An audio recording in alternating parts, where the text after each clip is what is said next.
Emma Rodriguez had never imagined that the keys to a rundown diner in Millbrook would be the answer to her prayers. But as she stood in front of the faded blue building with its cracked vinyl booths and flickering neon sign, she realized her Aunt Diane had given her more than just a dying business. She had given her an escape route from the marketing firm that had just laid her off, from the expensive Seattle apartment she could no longer afford, and from a life that had stopped making sense somewhere along the way. The October air smelled like wood smoke and dying leaves as Emma pushed through the glass door, hearing the familiar jingle of the bell overhead. Everything looked exactly as it had during her childhood visits, except smaller, shabbier, more tired. The checkered floor tiles were chipped in places, the counter needed refinishing, and half the light fixtures buzzed with electrical problems. But it was hers now, all hers, and that thought sent equal parts terror and excitement through her veins. You must be Emma. A woman in her 50s emerged from the kitchen, wiping her hands on an apron that had seen better days. I'm Carol. I worked with your aunt for 20 years. I'm so sorry for your loss. Emma nodded, swallowing the lump in her throat. Aunt Diane had been more than family. She had been the person who taught Emma that good food could heal almost anything, that kindness mattered more than profit margins, and that sometimes the smallest towns held the biggest hearts. Her sudden heart attack 3 weeks ago had left everyone reeling. Thank you for staying on, Emma said. I don't know what I'm doing, honestly. I worked in marketing, not food service. Carol's smile was warm and genuine. Your aunt believed in you. That's good enough for me. Besides, this place needs fresh energy. We've been losing customers for years. Most folks drive to the chain restaurants off the highway now. The next 2 weeks passed in a blur of grease traps, supplier negotiations, and learning the ancient cash register that seemed to have a vendetta against her fingers. Emma scrubbed floors until her knees ached, repainted the bathroom a cheerful yellow, and convinced the bank to give her a small loan for essential repairs. She crashed each night in the tiny apartment above the diner that Aunt Diane had called home, too exhausted to even feel lonely. The morning rush, such as it was, consisted mainly of elderly regulars who ordered coffee and toast and shared stories about Emma's aunt with misty eyes. By noon, the place emptied out. By dinner, they might see a handful of customers. Emma ran the numbers every night and felt her stomach clench. At this rate, she would be out of business in 6 months. She was refilling salt shakers on a Tuesday morning when the bell jingled and a man walked in. Emma looked up and felt her breath catch slightly. He was tall, probably in his early 30s, with dark hair that curled slightly at the collar and eyes the color of storm clouds. He wore jeans and a plain gray sweater that somehow looked expensive, and he moved with the quiet confidence of someone completely comfortable in his own skin. "Good morning," Emma said, grabbing a menu. "Sit anywhere you like." He chose a booth by the window, the one that looked out onto Main Street with its antique shops and struggling boutiques. Emma approached with her order pad, noting the way he studied the menu with genuine interest rather than the impatient glances most people gave it. "What's good here?" he asked, looking up at her. His voice was deep and measured, like he considered each word before speaking. "Honestly, everything my aunt created is good. I recommend the breakfast skillet if you're hungry. It has eggs, potatoes, peppers, onions, and homemade sausage. She made the recipe herself." "I'll take that. And coffee, please, black, coming right up." Emma headed to the kitchen where Carol was already working the grill. "New customer, breakfast skillet. That handsome fellow by the window." Carol peered through the serving window. "Haven't seen him before. Tourist, maybe." Emma poured the coffee and brought it out. The man was looking at his phone, but he set it aside when she approached, giving her his full attention. Something about that simple gesture made her heart skip. In Seattle, everyone had been glued to their screens, barely acknowledging her existence. "Thank you," he said. "Food will be out shortly." Emma hesitated. "Are you passing through Millbrook or visiting someone, just exploring? I've been driving around Oregon, seeing small towns. This place seemed interesting." Emma glanced out at the quiet street. Interesting might be generous. Quiet is probably more accurate. His lips quirked into an almost smile. Quiet sounds perfect. Over the next 20 minutes, Emma found herself watching him more than she should. He ate with appreciation, not rushing, actually savoring each bite. When she refilled his coffee, he thanked her again, and when he finally stood to pay, he left a tip that was nearly as much as the meal itself. "Hope you'll come back," Emma said, meaning it more than she expected to. "I think I will." And he did. The next morning, he was there at the same booth, ordering the same coffee. This time he tried the pancakes, which Carol made from scratch with buttermilk and real vanilla. The morning after that, he was there again, working his way through the menu with methodical determination. By the end of the week, Emma realized she was looking forward to his arrival, this quiet stranger who seemed to genuinely enjoy her aunt's food. "Does he ever tell you his name?" Carol asked on Friday as Emma prepared his usual black coffee. "No, and I haven't asked. Is that weird?" "Maybe a little, but he tips well, so who cares?" That morning, Emma brought the coffee over with a nervous flutter in her stomach. "I'm Emma," she said. "I inherited this place from my aunt, and I realized I've been serving you all week without knowing your name." He looked up at her and something shifted in his expression, softening. Jason Sterling." "Nice to officially meet you, Jason. What can I get you today?" "What do you recommend?" Emma thought about it.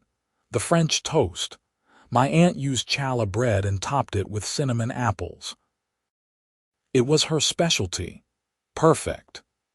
As November arrived with cold rain and gray skies, Jason became as much a fixture at the diner as the old coffee maker. He came every morning, tried something different each time, and always spent at least an hour there, sometimes reading a book, sometimes just watching the street. Emma found herself gravitating to his booth during slow periods, refilling his coffee and chatting about nothing important. He asked about her aunt, about Seattle, about her plans for the diner. She learned he was staying at a bed and breakfast on the edge of town, that he grew up on the East Coast, that he loved old diners and small towns. Why? Emma asked one morning when the rain was coming down in sheets and they were the only two people in the place. "Why do you love small towns?" Jason considered the question, his fingers wrapped around his coffee mug. "They're real. Nobody's pretending to be someone they're not. You can actually get to know people, not just network with them. But don't you get bored? There's not exactly a lot happening in Millbrook. I like the quiet. I like knowing the person making my food cares about it. I like conversations that don't have an agenda." He met her eyes.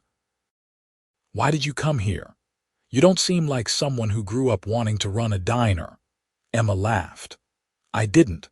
I was in marketing, climbing the corporate ladder, doing everything I was supposed to do. Then I got laid off, my aunt died, and suddenly I had this decision to make. Keep fighting for a life that was making me miserable, or take a chance on something completely different. Any regrets? Ask me in 6 months when I'm either thriving or bankrupt." She tried to make it sound like a joke, but Jason's expression turned serious. "Is the diner struggling?" Emma hesitated, then decided honesty felt right. "Yeah, we get regulars, but not enough. Most people want the newer places with the trendy menus. I'm trying to figure out how to bring in more business without losing what made this place special." "What made it special?" "My aunt always said it was about feeding people, not just serving them. She knew everyone's names, their stories, what they needed on hard days. This place was like a community center disguised as a diner. Jason nodded slowly. That's rare, worth preserving. Something in his tone made Emma study him more closely. What do you do, Jason? For work? He was quiet for a moment. I'm in business. Nothing exciting. Before Emma could press further, the door opened and a group of construction workers came in, seeking refuge from the rain and hot coffee. She excused herself, but throughout the lunch rush, she kept thinking about Jason's evasive answer and the way he always paid in cash, and how his clothes were simple but clearly expensive when you looked closely. That evening, after closing, Emma sat in the empty diner with her laptop, trying to make the numbers work. She had ideas, so many ideas. A local farmer partnership for fresh ingredients, weekend breakfast specials, maybe live music on Friday nights. But everything required money she didn't have and customers she hadn't earned yet.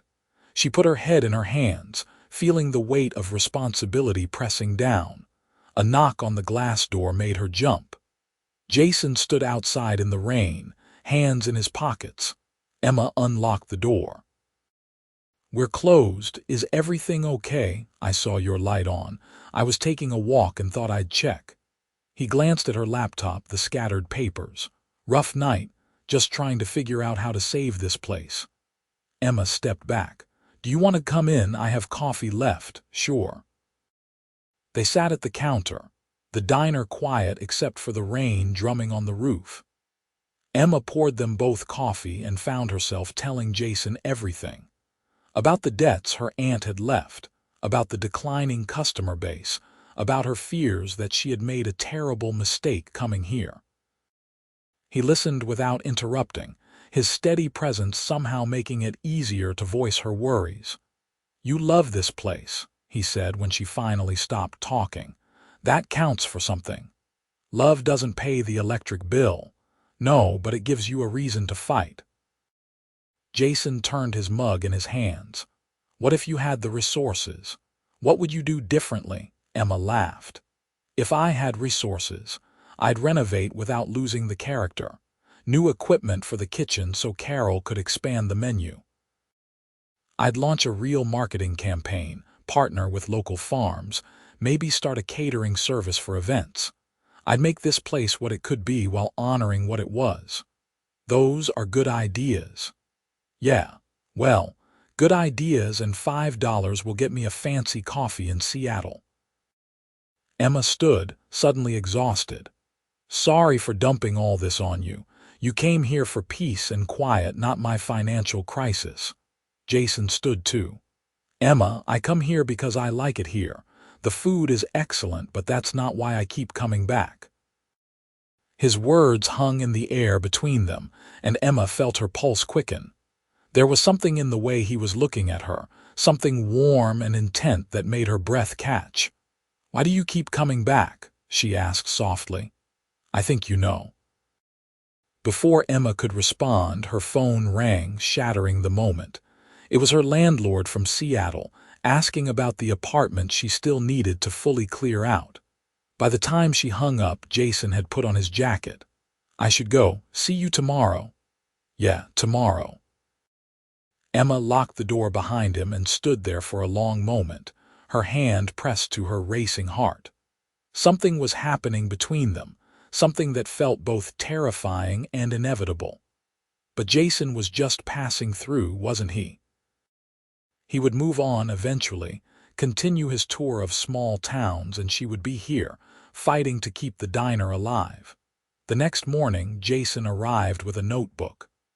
I was thinking about your ideas, he said as Emma poured his coffee. The farm partnerships specifically. I did some research last night. There are 3 farms within 15 miles that do direct sales. If you built relationships with them, you could market the diner as farm to table. It's trendy, but it's also genuine if you do it right. Emma stared at him. You researched local farms for me. I had trouble sleeping. He slid the notebook across. These are the names and contact information. The woman who runs Riverside Farm, Margaret Chen, apparently supplies several restaurants in Portland. If you could get her on board, it would give you credibility. Emma's throat tightened as she looked at the careful notes, the thoughtful analysis. Jason, this is incredibly kind, but why are you helping me? Because I want to see you succeed. He said it simply, like it was obvious, and because I think this place matters. Over the next few weeks, Emma threw herself into implementing Jason's research. She visited Margaret Chen at Riverside Farm and walked away with a handshake deal for weekly produced deliveries at wholesale prices. She redesigned the menu with Carol, incorporating seasonal vegetables and locally sourced meat. She created new social media accounts and started posting photos of their dishes, the cozy interior, the story of her aunt's legacy. Jason continued to come every morning, and their conversations grew longer, more personal. He told her about growing up in Connecticut, about his parents who had been distant and formal, about college where he had studied economics and felt like a fraud most of the time. Emma told him about her mother who had passed away when she was 12, about her father who had remarried and moved to Florida, about feeling adrift for most of her 20s. You ever feel like you're finally where you're supposed to be? Emma asked one morning in early December. They were the only ones in the diner, snow falling softly outside. I'm starting to, Jason said quietly, and the way he looked at her made Emma's heart flutter. That afternoon, a woman in an expensive coat walked into the diner. She ordered nothing, just looked around with sharp eyes and then approached Emma at the counter. Are you the owner? Yes, Emma Rodriguez. I'm Patricia Monroe. I write for Oregon Food and Travel magazine. I heard through some channels that there's a diner in Millbrook worth checking out. Something about a farm-to-table approach that's actually authentic. Emma's mind raced. That's right. We partner with local farms for our ingredients. Everything is made from scratch, using recipes developed by my late aunt who ran this place for 40 years. Interesting. I'd like to do a feature. Would you be available for an interview next week? Emma agreed, trying not to seem too eager. After Patricia left, she practically ran to Jason's booth. Did you hear that? A magazine wants to interview me. Jason's smile reached his eyes. That's great. You deserve it. How did she even hear about us, though? We're barely on the map. Word spreads when something is good. The interview happened, and the photographer came, and Emma spent hours making sure everything looked perfect. Carol created her best dishes, and Emma told stories about Aunt Deanne and the diner's history. Patricia seemed genuinely impressed, taking notes and asking thoughtful questions. This is exactly the kind of story our readers love, Patricia said. Authentic, heartfelt, real. The article should run in our February issue.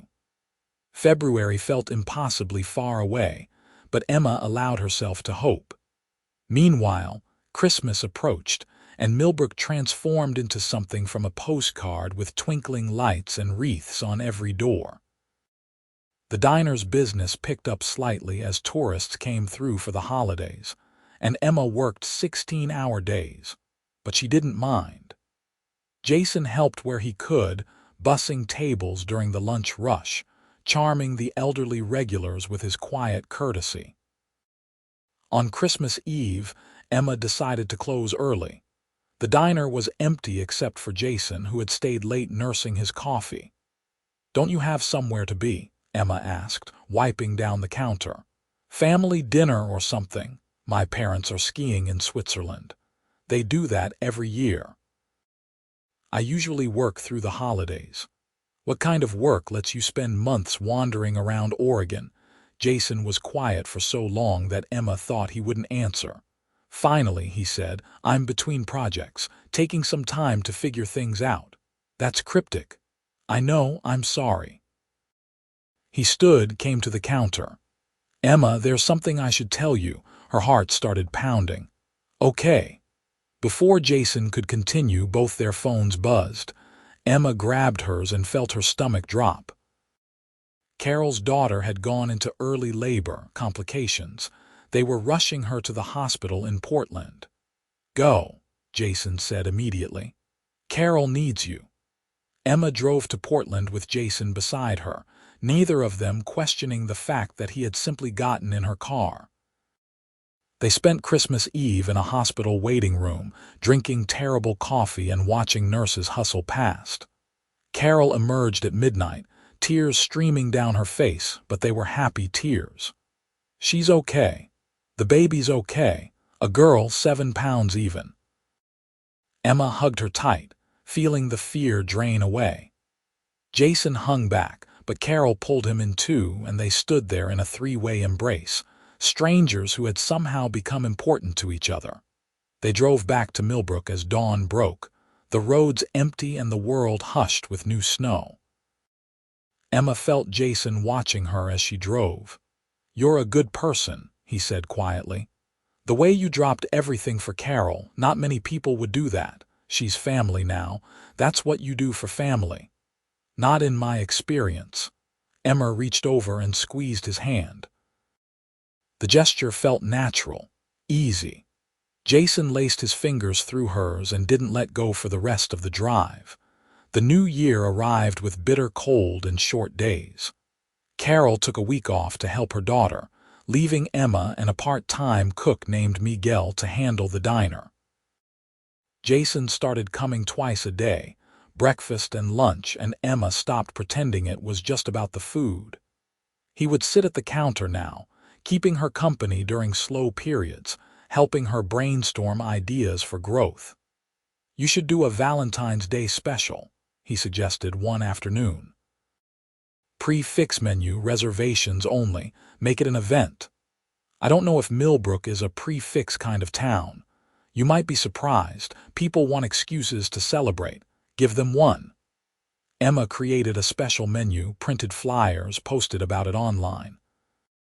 To her shock, reservations started coming in.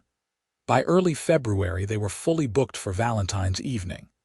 The magazine article came out the same week, a gorgeous spread with photos of the diner, Emma's story, and glowing reviews of the food. Her phone started ringing off the hook. "I can't believe this is happening," Emma said to Jason on a Tuesday morning. The diner was actually busy, with people who had driven from neighboring towns specifically because of the article. "This is working." "You made it work," Jason corrected. "You had the vision and the courage to execute it." Emma wanted to kiss him. The realization hit her suddenly, standing there in her aunt's diner with flour on her apron and exhaustion pulling at her bones. She wanted to kiss Jason Sterling, this quiet man who had walked into her life and somehow become essential to it. "Jason," she started, but then the lunch rush truly began, and she didn't get another moment alone with him for hours. Valentine's Day arrived with nervous energy humming through Emma's veins. The diner looked beautiful, with white tablecloths and candles and flowers from a local florist.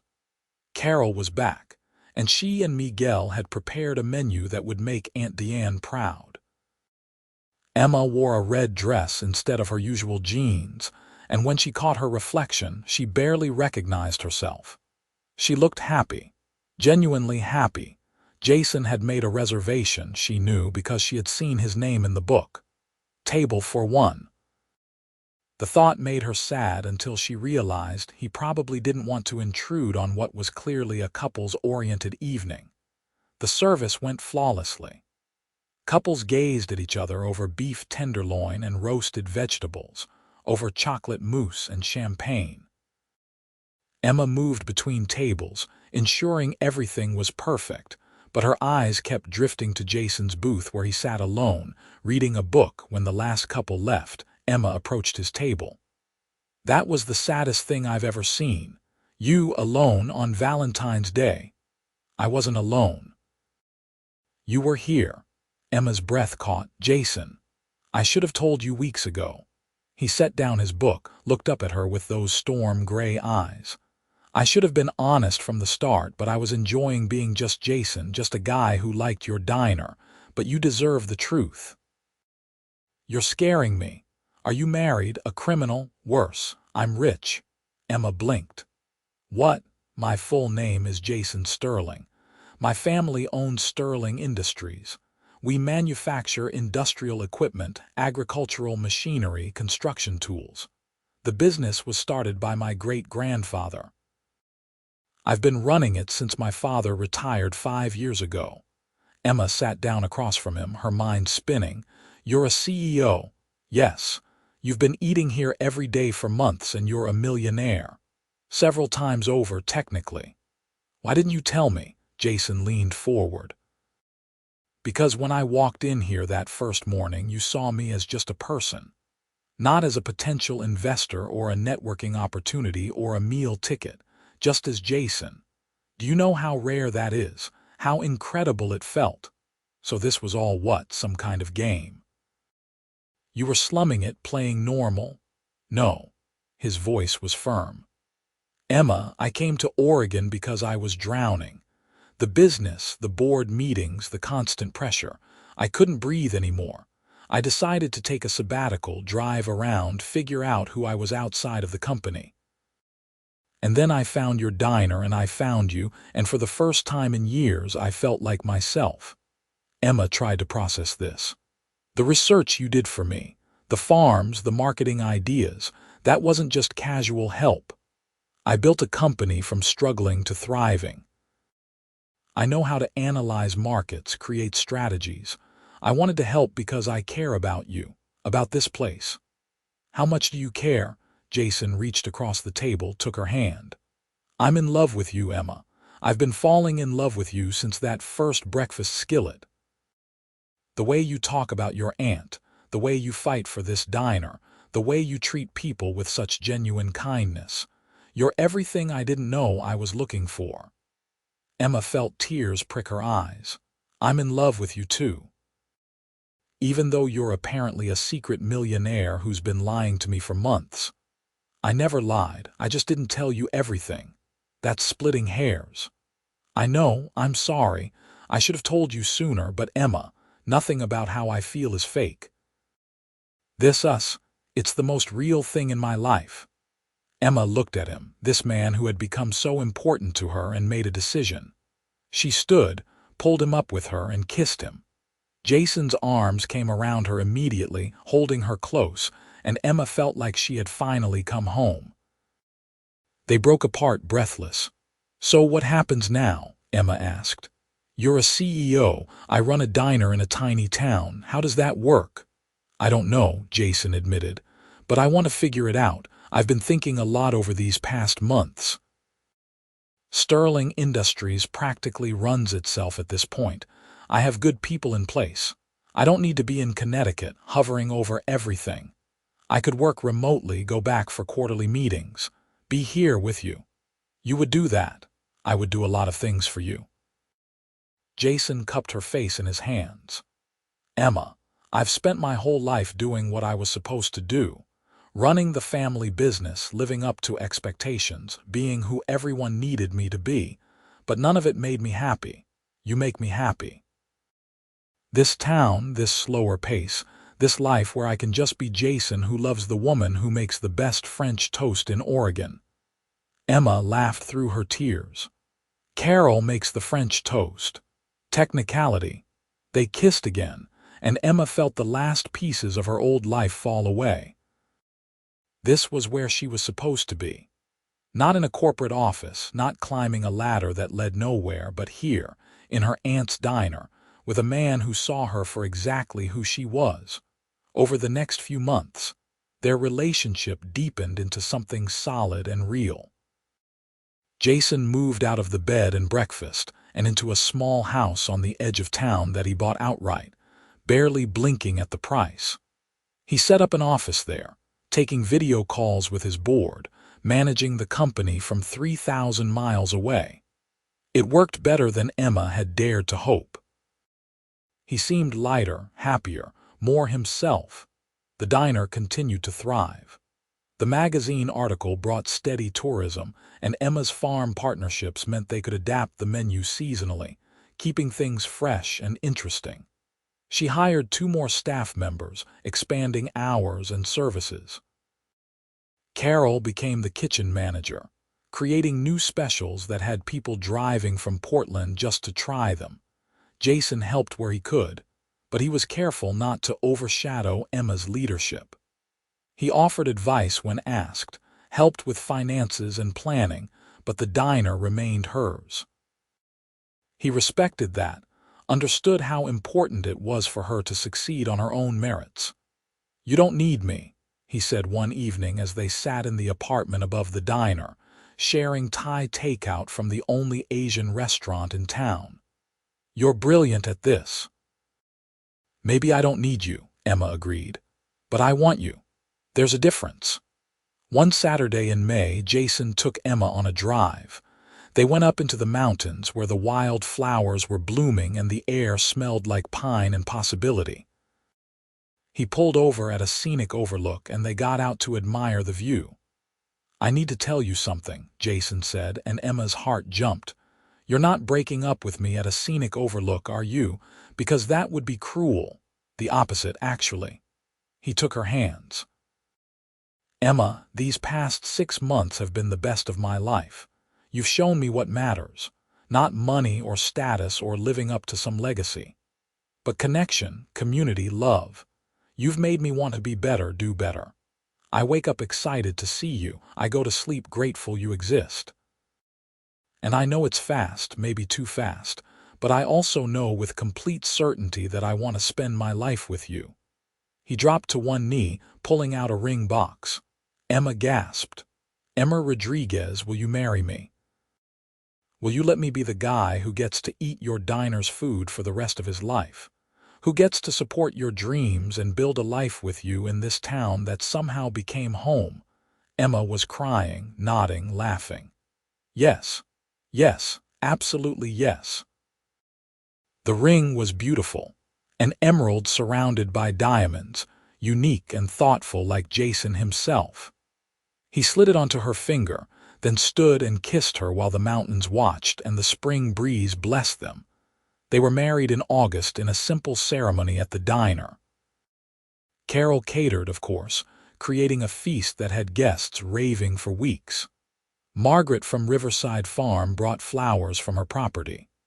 The whole town turned out, these people who had embraced Emma when she was lost and celebrated her now that she was found. Jason's parents came, looking uncomfortable in the casual setting, but even they softened when they saw their son's happiness. Emma wore a simple white dress and carried wildflowers. Jason wore a suit but took off his tie halfway through the reception. They danced to old country songs on the diner's checkered floor, surrounded by love and community and the smell of Carol's cooking. "I love you," Emma whispered as they swayed together. "I love you too," Jason murmured against her hair. "Thank you for letting me be part of your world." Our world now. The years that followed were full and rich. Emma expanded the diner, adding a catering division that served events throughout the county. Jason split his time between remote work for Sterling Industries and helping Emma grow her business. He used his connections to get her featured in national magazines, to partner with organic food initiatives, to make the diner a destination. But more than business success, they built a life. They bought a house on the edge of town with a big yard and a porch where they drank coffee every morning. They became fixtures in Millbrook, sponsoring the high school baseball team, donating to the library, hosting community dinners at the diner every Thanksgiving. 2 years after their wedding, Emma gave birth to a daughter they named Deanne, after her aunt. Jason held his tiny daughter with tears streaming down his face, this man who had once thought family meant obligation and distance. Emma watched him rock their baby and knew they had created something precious.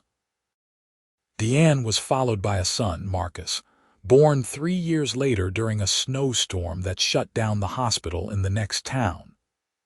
Emma delivered him at the local clinic with Jason gripping her hand and the whole town holding its breath.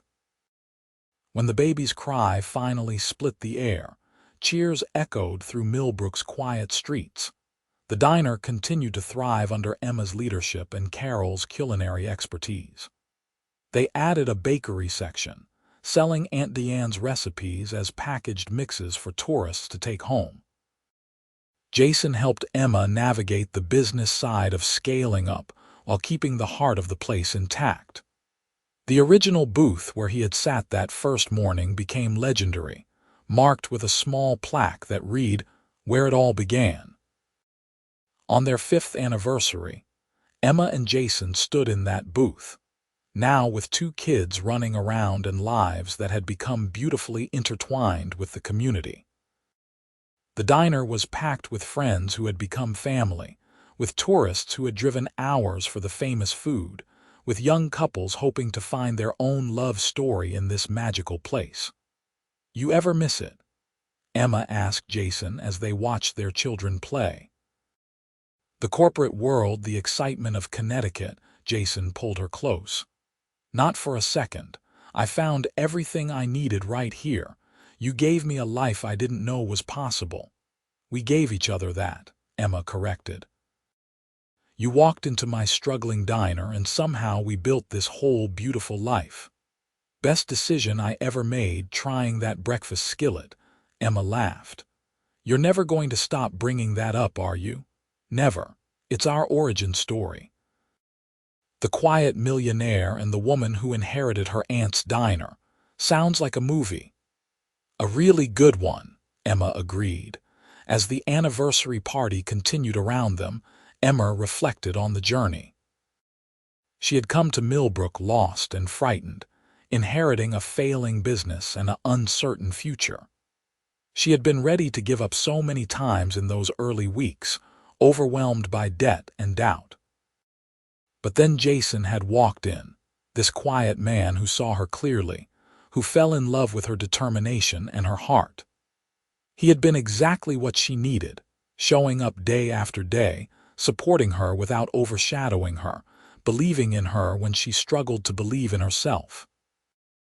And she had been what he needed too, Emma realized. A place to be himself, a reason to step away from the crushing weight of family expectations, a chance to discover that life could be simple and still be meaningful. Together they had created something neither could have built alone. A real partnership, a true home, a love that grew stronger every day. The diner's neon sign flickered outside, the same one that had been there when Emma first arrived. She had fixed it, just one of many repairs and improvements, but she had kept the original design. Deanne's Diner, it still read, honoring the woman who had believed in Emma enough to leave her this gift. Aunt Diane would have loved seeing what Emma had done with the place, would have adored Jason and the grandchildren she never got to meet. Emma felt her presence sometimes, especially in the kitchen, like a warm blessing. "Mommy, Daddy, come dance." Little Deanne called, grabbing both their hands with the imperious demand of a 5-year-old. They let themselves be pulled onto the makeshift dance floor, joining the celebration of love and community, and all the beautiful accidents that led them here. Marcus toddled over, wanting to be picked up, and Jason scooped him up while still holding Emma's hand. They danced as a family, surrounded by friends and neighbors and all the people who made Millbrook home. As the evening wore on and the stars came out over the small town, Emma caught Carol's eye across the diner. Her friend and mentor raised her glass in a silent toast. Emma raised hers back, understanding flowing between them. They had saved this place together. They had honored Aunt Deanne's memory by keeping her dream alive and letting it grow into something even bigger later, after the party had ended and the kids were asleep at Carol's house for a special sleepover. Emma and Jason walked hand in hand through Millbrook's quiet streets. The town was dark except for scattered porch lights and the distant glow of the diner's sign. You remember that first morning? Emma asked. When you walked in and ordered the breakfast skillet, I remember thinking you looked terrified, like you were barely holding it together. I was. I had no idea what I was doing. I was pretty sure I had made the biggest mistake of my life. And now, Emma stopped, turned to face her husband in the soft darkness. Now I know it was the best decision I ever made, coming here, taking the risk, staying even when it was hard. Everything good in my life came from that choice. Jason kissed her softly. Everything good in my life came from walking through that door and giving this place a chance, giving us a chance. They walked home to their house on the edge of town, to the life they had built together. Emma thought about all the small moments that had led them here. Every breakfast Jason had eaten at the diner, every conversation over coffee, every time he had looked at her like she was exactly what he had been searching for. She thought about the magazine article that had changed everything, about Carol's steady support, about Margaret's farms providing the fresh ingredients that had elevated their menu. She thought about community and commitment and how love could transform even the most uncertain beginnings into something solid and lasting. In bed that night, Jason pulled Emma close. "Happy anniversary. Happy anniversary." Emma traced the line of his jaw, still amazed that this was her life. "Thank you for seeing me, for staying. Thank you for letting me, for making room in your life for a lost millionaire who was pretending to be just Jason. You were always just Jason to me. The millionaire part was just a bonus," he laughed, the sound rumbling through his chest. "A bonus that helped fund the renovations. Okay, yes, that was helpful, but I would have loved you anyway, even if you had been a broke drifter." "I don't know if I believe that." "Believe it. You could have been anyone, Jason Sterling. As long as you were you, kind and thoughtful and steady, I would have fallen in love with you." They lay in comfortable silence, listening to the quiet sounds of Millbrook at night. Emma felt sleep pulling at her, satisfied and complete in a way she had never experienced before meeting Jason. She had found her place in the world, her purpose, her person. The diner was thriving, her children were healthy and happy, her marriage was everything she had ever hoped for. The next morning, Emma woke early and drove to the diner to prep for the Sunday brunch rush. She let herself in through the back door, breathing in the familiar smells of coffee and old wood and possibility. This place had saved her, she thought as she started the coffee maker. It had given her a chance to become who she was meant to be. Jason arrived an hour later, carrying Marcus on his shoulders while Deanne ran ahead. It had become their Sunday tradition, the whole family helping at the diner for the busy brunch service. Marcus would sit in the office with his coloring books, Deanne would charm the customers with her gap-toothed smile, and Jason would bus tables and refill coffee like he had been doing it his whole life. "Good morning, my love," Jason said, setting Marcus down to kiss Emma properly. "Good morning." Ready for the chaos, always. The doors opened and the customers flooded in. Tourists who had read about them online, locals who came every Sunday without fail, families celebrating birthdays and anniversaries.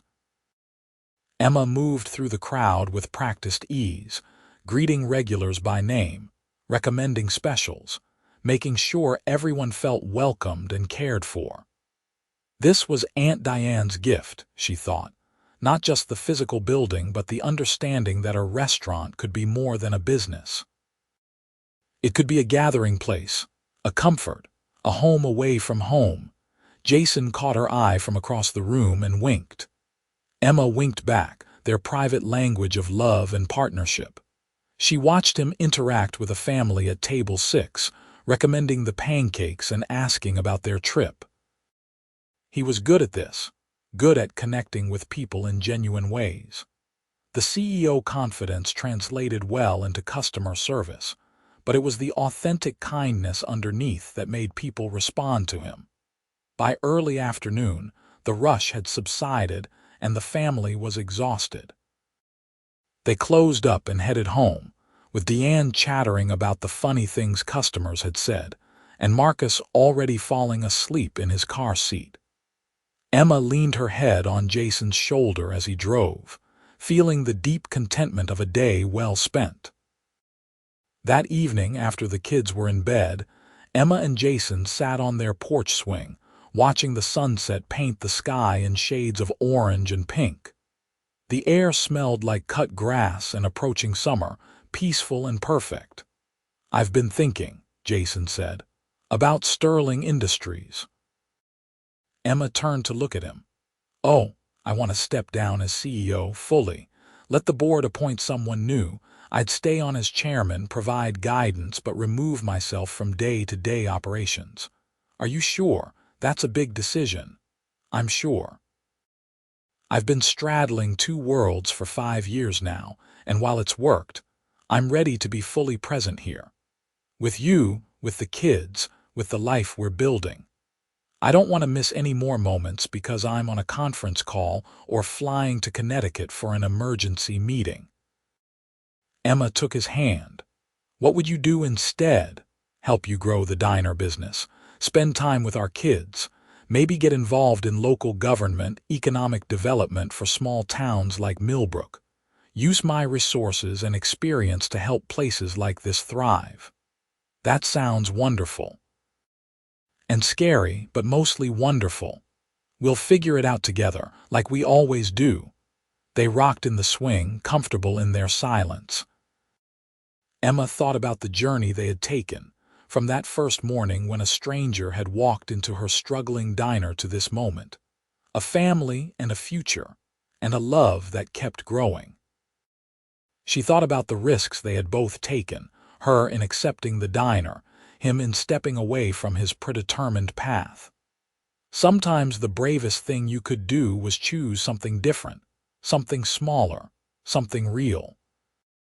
Months passed into years, and the Sterling family became as much a part of Millbrook as the old courthouse or the annual harvest festival. Jason made good on his plan, stepping back from Sterling Industries and focusing his considerable energy on local development. He helped launch programs that brought young entrepreneurs to struggling rural towns, provided microloans to small businesses, and created training initiatives for sustainable farming practices. His work brought attention and resources to Millbrook and towns like it, changing lives while honoring the authentic character of small-town America. Emma expanded the diner's catering business into a full event planning service, using local vendors and creating packages that showcased the best of what Millbrook had to offer. They hosted weddings and corporate retreats and family reunions, each event a testament to the idea that you didn't need to go to the city for something special. Special could happen right here, in a refurbished barn or on the grounds of Riverside Farm, with food from Deanne's diner and flowers from the local nursery. Deanne and Marcus grew up in the diner, doing their homework at the counter, learning to cook from Carol, understanding from an early age that business and community were inseparable. They were good kids, grounded and kind, shaped by parents who had found each other against the odds and built something meaningful together. On Emma's 40th birthday, Jason surprised her with a party at the diner. Not just any party, but a celebration that brought together everyone who had been part of their journey. Margaret from Riverside Farm was there with her grown children. Patricia from the magazine came, now a good friend who had covered the diner's evolution over the years. Carol, of course, orchestrated the whole meal, creating a menu that told the story of Aunt Deanne's recipes meeting Emma's innovations. "Speech," someone called, and the crowd took up the chant. Emma stood, looking around at all the faces she had come to love. "I don't even know where to start," she said. "When I came to Millbrook 10 years ago, I was lost. I had just lost my job, lost my aunt, lost any sense of where I belonged. And this place, this building and this town and all of you, you gave me a home. You let me figure out who I was supposed to be." She found Jason in the crowd, their eyes meeting and holding. And then this man walked in one Tuesday morning and ordered the breakfast skillet. He kept coming back, day after day, and I started looking forward to his arrival, started imagining what it might be like to know him better. I had no idea he was some big deal CEO. I just knew he was kind and thoughtful, and he looked at me like I mattered. Jason moved closer, taking her hand. Emma continued, "We built this life together. Not just the diner, but the family, the community involvement, the future we're creating for our kids. None of it would have been possible alone. So thank you, Jason, for taking a chance on a struggling diner and the woman who inherited it. Thank you for staying." "Always," Jason said, kissing her to the applause of everyone they loved. The party went late into the night, with dancing and laughter and the kind of joy that came from genuine connection.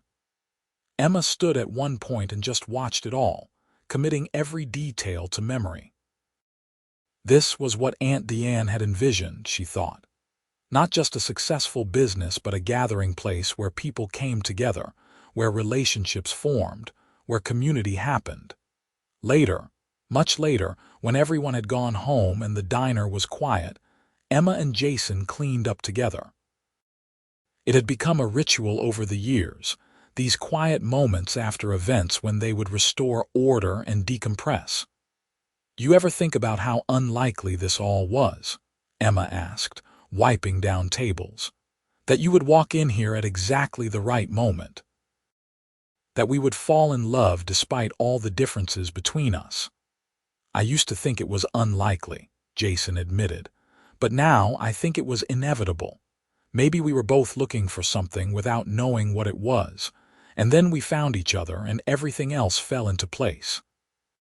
"That's romantic." "I'm a romantic guy when it comes to you." They finished cleaning and stood in the diner one more time, arms around each other. Emma looked at the photos on the walls, the progression from Aunt Deanne's era to hers, the evolution of the space while maintaining its soul.